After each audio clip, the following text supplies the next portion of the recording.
கிட்டத்தட்ட எனக்கு 20,000 லாஸ் ஆச்சுங்க இந்த ஸ்டால் போட்டதுனால. இந்த ரீல் நான் போடக்கூடாதுன்னு நினச்சேன்.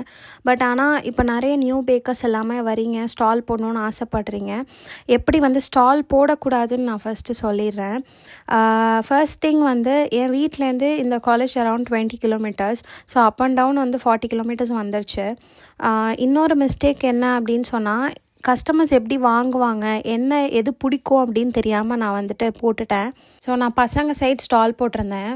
அவங்க வந்து பெருசாக வந்து காஸ்ட் எது கம்மியாக இருக்கும், வயிறு ஃபுல்லாகும் அந்த மாதிரி தான் சாப்பிட்டாங்க.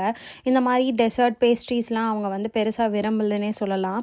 நீங்கள் ஸ்டால் போடுறதுக்கு முன்னாடி வந்து காலேஜ் சைட்லாம் போடுறீங்க அப்படின்னா எல்லா ஏஜ் ஃபேக்டர் பீப்புளும் வருவாங்களான்னு செக் பண்ணிக்கோங்க. பசங்க, பொண்ணுங்க, பெரியவங்க, சின்னவங்க எல்லாருமே வந்தாங்கன்னா தான் ஸோ உங்கள் ஸ்டால் ஓடுறதுக்கு நிறையவே சான்சஸ் இருக்குது. ஸோ இந்த டிப் உங்களுக்கு யூஸ்ஃபுல்லாக இருக்கும்னு நம்புகிறேன். இந்த மாதிரி என்னோடய பாசிட்டிவ் அண்ட் நெகட்டிவ் சைட் நான் சொல்லணும்னு நினச்சதுனால தான் இந்த ரீல் போஸ்ட் பண்ணுறேன். பை த வே, தேங்க்யூ மக்களே.